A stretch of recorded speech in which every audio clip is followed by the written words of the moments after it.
Kali lampu lemah mak kata. Yo pian lampu anyo kali lampu le lampu kuat cewek mata dunia. Kriban ni go wati jajah kata. Mulai betul rumah tak Belanda kui buat, rumah tak Jepang kui buat, ni rumah tak Jawa dengan kui. Apa? Wati temang Jepang ada. Oh Belanda ada. Honda ya minta orang Aceh puji kulah ji. Orang Aceh yang ji iblau. Iba ye pe meruatan item tidak ji. Anai mengetiang mentaro. Yang jamun urusnya kepenan dia urus dia mau gue dah. Urus dah rumah ya, dah nanggro, dah ramai, dah bangsa, dah ada dah. Di narik dah kaji ke arti pengkhianat. Nah, apa eh? Lama tatang Belanda ada ini. Mulai Belanda di Banda Aceh, Ibu Praja. So yang di Pulau Raya pun punya merata, boleh belang merata.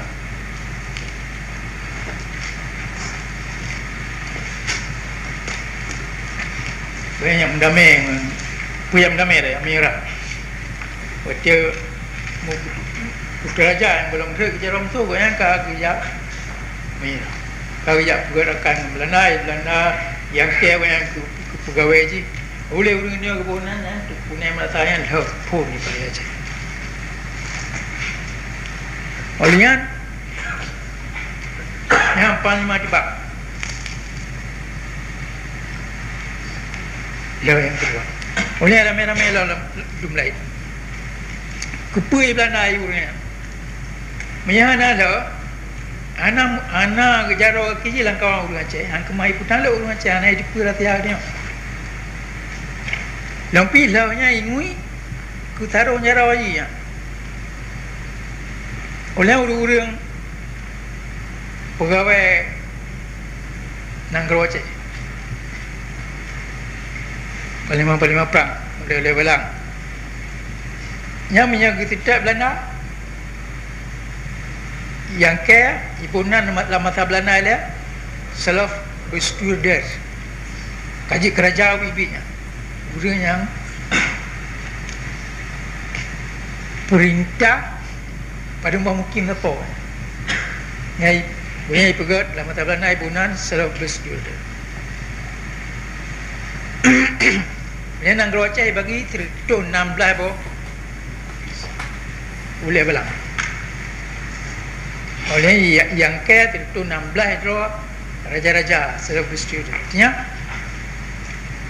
urung-urung barokan pegawai kerajaan Aceh boleh tahu kerajaan Aceh juga yang kaya bangga macam itu benar supaya kita kerja sama ngaji keluar padahal bertanya kerajaan Aceh tentera Aceh pemerintah Aceh negara Aceh hana merah ke Belanda Mantap dengan nama perang.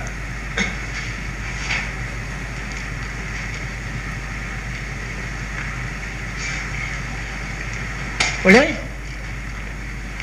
Jadi Belanda teman Jepang. Teman Jepang, dan sistemnya ibu buat di Belanda, dipelara Jepang. Urung-urung Aceh yang kerja sama dengan Belanda, nyai pegawai itu kerja sama dengan Pikang Raya Aceh.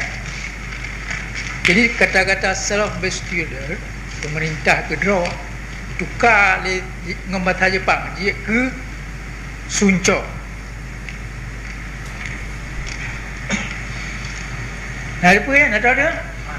Anak dia ke Sunco dan yang lebih baik mana Bunco.